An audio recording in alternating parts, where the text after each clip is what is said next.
in the middle of Parashat Emor, fourth Aliyah, the Torah introduces all the Mo'adim, all the festivals throughout the year. Vahidaber Hashem Moshe Emor, Daber el bnei Yisrael Amarta Aleim Modei Hashem Asher Tikru Otam. So Hashem says to Moshe, instruct the bnei Yisrael of the various, all the festivals, the Mo'adim, that are going to be in the Jewish calendar. Of course, in the many, many psukim that unfold, it goes in chronological order. It goes through Pesach, it goes through Shavuot, Rosh Hashanah, Yom Kippur, Sukkot. And the strange thing is that before it starts going through Pesach, Shavuot, and Sukkot, it mentions Shabbos. And the first thing Pasuk says is Sheshit Yamim Tas. It says, these are the Mo'adim that you should instruct the Bnei Yisrael. And then it says, Sheshit Yamim Tas Malacha, for 6 days you should work. V'yom Shvi Shabbat Shabbaton. And on the seventh day it should be a holy day, Mikra Kodesh, not to do any work. Shabbat Hila Hashem. And then it goes on, Eila Modei Hashem, Mikra Kodesh Asher Tikru Sam. Then it goes into the actual festivals as we know them, Pesach, Shavuot, and Sukkot. But of course the obvious question is, why are you starting with Shabbos? Shabbos is not a moed. So it's true that Shabbos is a moed in the sense that it's an allotted time. It's a Mikra Kodesh, like the Moadim are Mikra'e Kodesh. But again, it's not a moed. Shabbos is Shabbos, and the Yamim Tovim are the Yamim Tovim. So the Medrash in the Torah Kahanim is bothered by this. The Medrash over here in Vayikra, and Rashi quotes, Ma inyan Shabbos eitzel moadot. Why is Shabbos put in the list of the moadot? L'lamdecha, should to tell you, shekol ha'machalat the moadot, anyone that desecrates the Yom Tov, anyone that desecrates Pesach, Shavuot, Sukkot, ma'alin alav ki'ilu chilel et Shabbat. Hashem says, it will be to me as if you desecrated the Shabbat. And anyone that keeps Yom Tov, the Moadot, ma'alin alav ki'ilu kiyem et Shabbat. Therefore, now we understand why Shabbos is listed as if it's one of the Moadim. To tell us that these really, the Moadim, the list is for the Moadim. Shabbos we already know about. Saying, prefacing with Shabbos to tell me that anyone that violates Yom Tov, it's as if he violated Shabbos. Very nice. I still don't know what that means. What does that mean? First of all, it can't be literal. Because we know that as serious as Yom Tov is, it's not as serious as Shabbos. I mean, obviously, I don't know if you could say that, but we always know that you look at the essence of an Aveira or a mitzvah by its punishment. And we know that what is the punishment for violating Yom Tov? If a person does a malach on Yom Tov, he's violated a lo taseh, a negative. As it says, kol melechet avodah lo ta'asu. So let's say if you wanted to put it on the same level of punishment, it's like eating not kosher. Violating Yom Tov is like a person would get the same punishment as if he wore shatnez, as if he ate non-kosher. But of course we know that there are certain negatives that carry a heavier punishment. They carry the punishment of capital punishment, they carry karet, they carry the death penalty. And we know that Shabbat, not only is Shabbat punishable by death, but it's the heaviest of all four. It's skila. And so therefore, how can it say over here that someone that's mechalel Yom Tov, it doesn't mean mechal Shabbos? I mean, as bad as it is to be mechal Yom Tov, it's far worse for a person to be mechal Shabbos. So what does it mean? So I think it means over here that hashkafa-wise, there's a message behind Shabbos, there's a message behind Yom Tov, and those two messages are interconnected.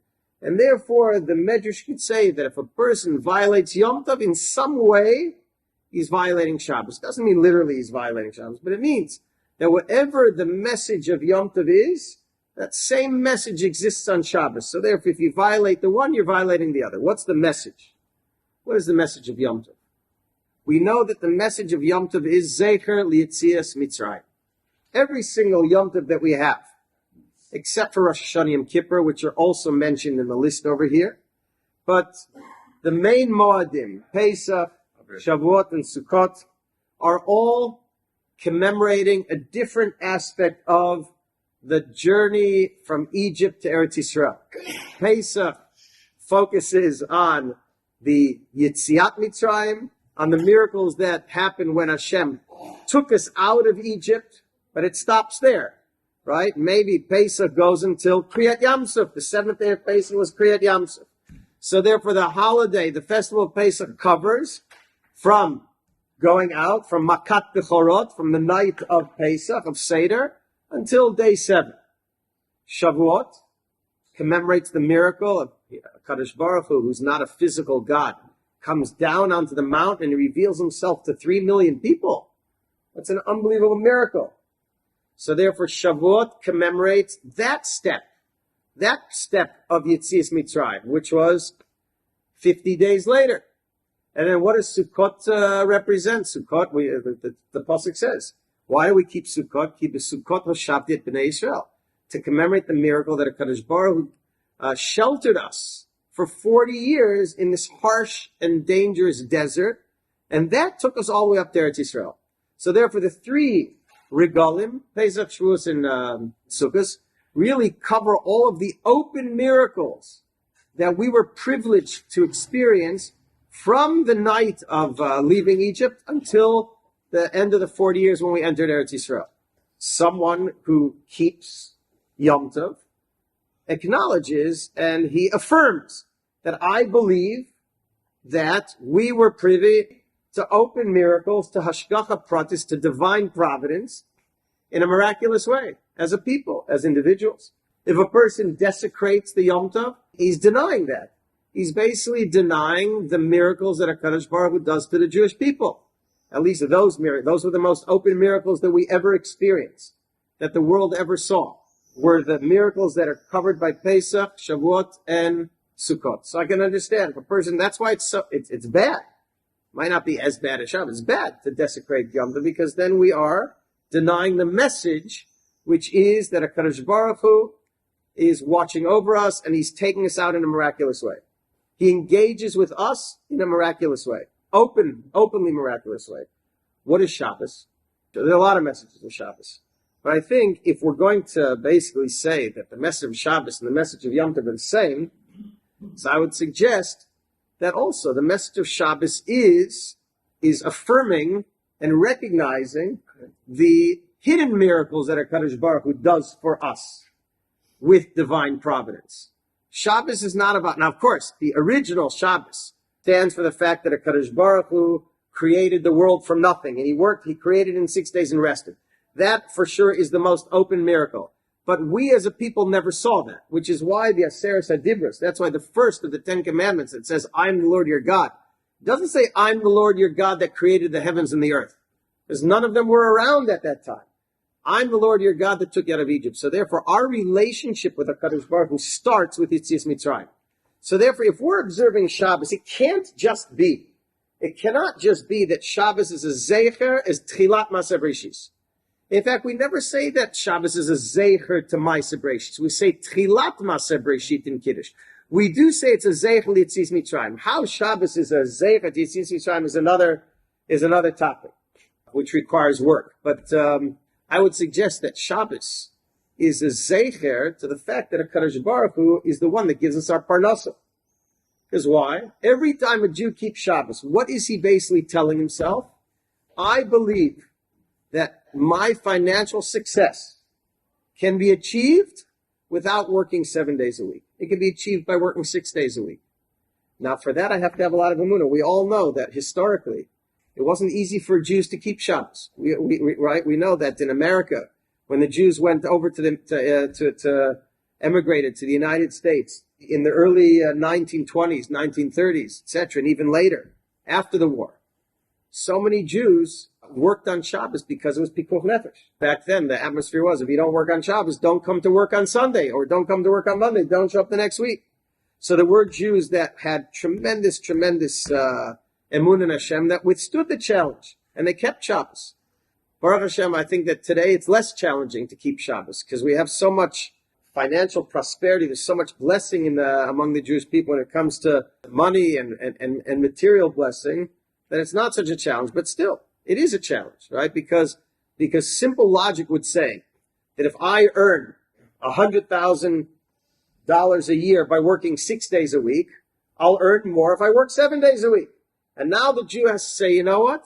If my financial success was governed by my own hand, if my own hand is responsible, the number of hours that I put into my workday that's the only thing that's responsible for my economic success. So then, yes. So then I would say to myself, it's crazy to not work on Saturday, on Shabbos. I'm going to a seventh of the week, I'm not going to work. You know how much more money I can make if I work on Shabbos?